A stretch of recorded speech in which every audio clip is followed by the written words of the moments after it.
All right, so when we left off yesterday on chapter 7, Maniac Magee has done some weird things. What are some of the weird things that he's done?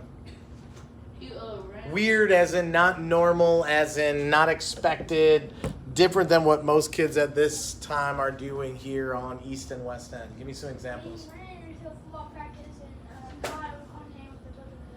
Yeah, it was actually gym class, but it was like the football coach playing with the football players during gym class, and the coach throws a bomb pass, and Maniac Magee runs up and intercepts it one-handed, all the while carrying a book, and then he just takes off running, right? Doesn't he like kick it as he goes?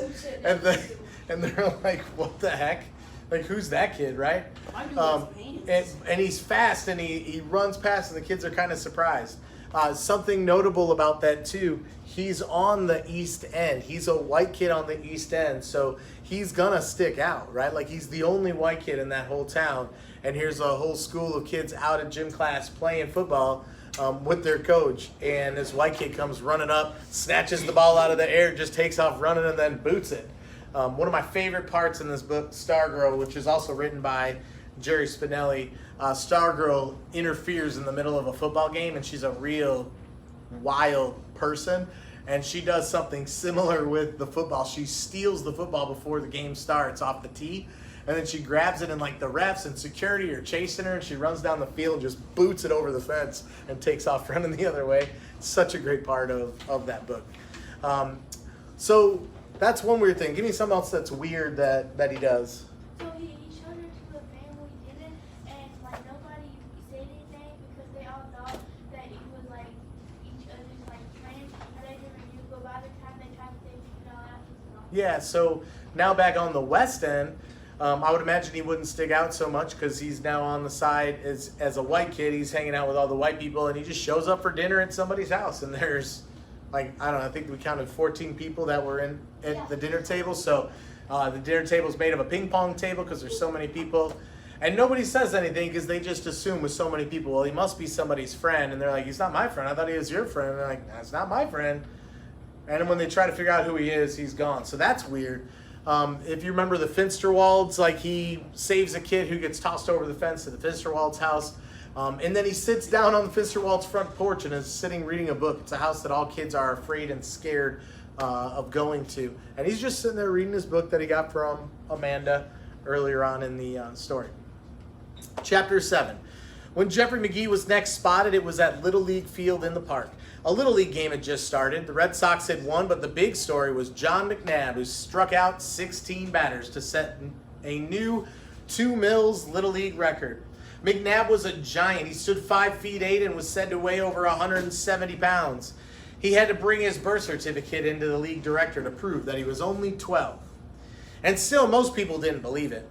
The point is, the rest of the league was no match for McNabb.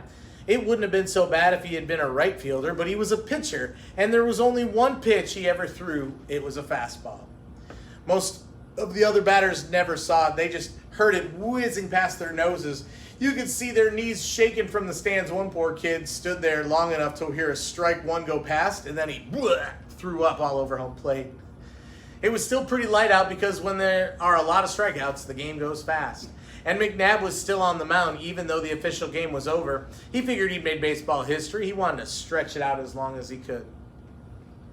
There were still about 10 players around, Red Soxers, Green Soxers, and McNabb was making them march up to the plate and take their swings. There was no catcher. The ball just zoomed to the backstop.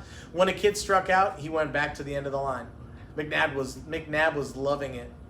After each whiff, he laughed and bellowed the strikeout total. 26! Ha ha! 27! 28! He was like a shark. He had the bloodlust. The victims were hunched and trembling, walking the gangplank. 34! 35! And then somebody new stepped up to the plate. Just a punky, runty little kid. No Red Sox or Green Sox uniform. Kind of scraggly. With a book which he laid down on home plate, he scratched out a footing in the batter's box. He cocked the bat on his shoulder, and then he stared at McNabb, ready to hit. D, please follow along. We're on page 23, sir.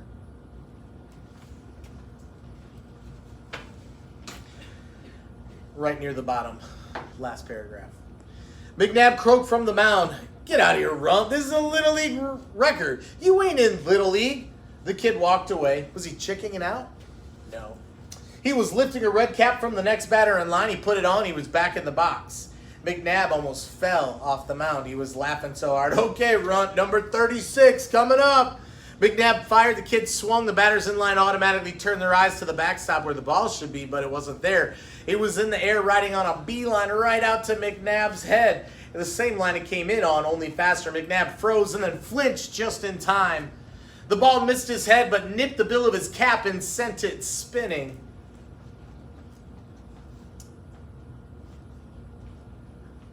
Like a flying saucer out to shortstop. The ball landed in the second base dust and rolled all the way to the fence in center field. Dead silence. Nobody moved. McNabb was gaping at the kid, who was still standing there all calm and cool, waiting for the next pitch. Finally, a sort of grin slithered across McNabb's lips.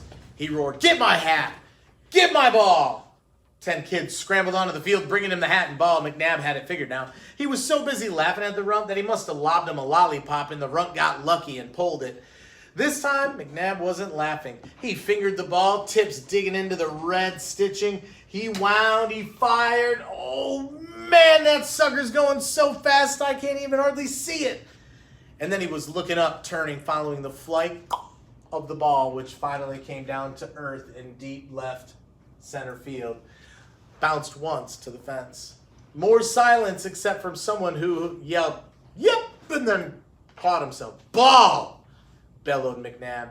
He was handed the ball. He slammed his hat to the ground. His nostrils flared. He was breathing like a picadored bull. He windmilled. He reared. He lunged and fired. This time the ball cleared the fence on the fly. No more holding back. The other kids cheered. Somebody ran for the ball. They were anxious now for more.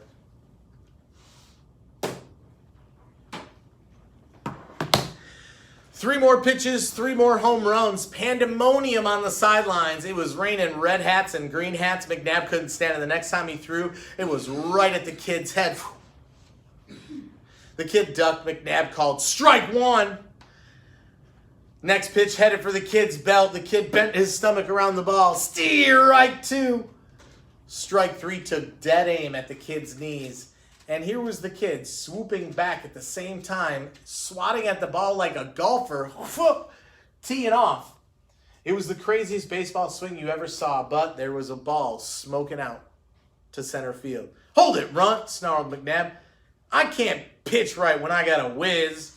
The kids on the sidelines made away as McNabb stomped off the field, past the dugout, and into the woods between the field and the creek. They waited a pretty long time, but they figured, well, McNabb's whiz probably would last longer than a regular kid's. Might even make the creek rise.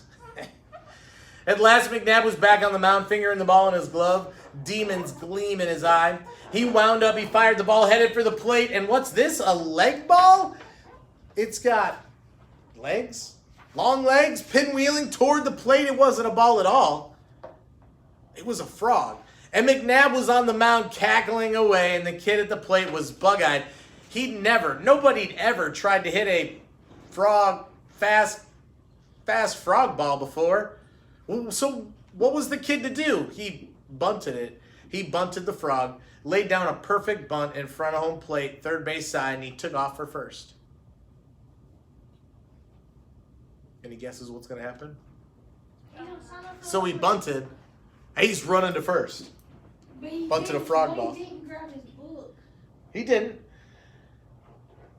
He took off for first. He was halfway to second before McNabb jolted himself into action. The kid was trying for an inside the park home run bunt. The rarest feat in baseball, something that had hardly ever been done with a ball, let alone never with a frog. And to be the pitcher who let such a thing happen, well, McNabb already could feel his strikeout record fading to a mere grain in the sandlot of history. So he lumbered off the mound after the frog, which was now hopping down the third baseline. As a matter of fact, it was so close to the line that McNabb had a brilliant idea. Just herd the frog across the white line, and it would be a foul ball or frog, which was what he tried to do with his foot. But the frog, instead, taking a left turn at the shoe, jumped over it and hopped toward third base. He was heading for the green fields of the left, and the runt kid, sounding like two runners with his flap soles flapping the bottoms of his feet, was chucking dust for the third. Only one hope now. McNabb had to grab the frog and tag the runner out, but now the frog shot through his legs, over the mound, and now toward the shortstop, and now toward second. And McNabb was lurching and lunging, throwing his hat on the frog, throwing his glove, and everyone was screaming, and the kid was rounding third and then digging for home. And the unfroggable, the ball, was heading back home too. The ball, the batter, the pitcher, all racing for home plate. And it was the batter, the new kid out of nowhere, who crossed the plate first, at the same time scooping up his book, twirling his borrowed red cap back to the cheering others, and then jogging on out past the empty stands and up the hill to the boulevard. McNabb gasping, croaking after him. Don't you stop till you're out of town! Run, don't let me ever catch you! And that's how Jeffrey Magee knocked the world's first frog ball for a four-bagger. You know what a four-bagger is? In baseball, a four-bagger is a home run, because you're hitting four bags, like home plate, first place, second plate, third plate, back home. So 4 bags. It's a four-bagger. To me, that sounds just like something that would have happened in the movie Sandlot, where like just the antics that those kids are up to. Yeah, like when they're playing and stuff. So I could see a frog ball part of that story. I think that'd be pretty funny. Chapter 8. We can do chapter 8. And how he came to be called Maniac. The town was buzzing. The schools were buzzing. Hallways, lunchrooms, streets, playgrounds, West End, East End. Buzzing about the new kid in town, the stranger kid, scraggly, carrying a book, flap-soled sneakers, the kid who intercepted Brian Denny's pass to hands down and punted it back longer than Denny himself ever threw it. The kid who rescued Arnold Jones from Finsterwald's backyard. The kid who tattooed giant John McNabb's fastball for half a dozen home runs and then circled the sacks on a bunted frog. Nobody knows who said it first, but somebody must have. Man, that kid's got to be a maniac. And somebody else must have said, yeah, regular old maniac. And then somebody else, yeah. And that was it. Nobody except Amanda Beale. And any other name for him. So pretty soon, when they wanted to talk about the new kid, that's what they called him, Maniac. The legend had a name, but not an address. For at least not an official one with numbers. What he did have was the deer shed at the Elmwood Park Zoo, which is where he slept his first few nights in town. What the deer ate, especially the carrots, apples, and day-old hamburger buns, he ate. He started reading Amanda Beale's book his second day in town and finished it that afternoon. Ordinarily, he would have returned it immediately, but he was so fascinated by the story of the Children's Crusade that he kept it and read it the next day. And the next. When he wasn't reading, he was wandering. When most people wander, they walk. Maniac Magee ran around town, around the nearby townships, always carrying the book, keeping it in perfect condition. This is what he was doing when his life, as it often seemed to do, took an unexpected turn. Chapter 9 we'll read tomorrow.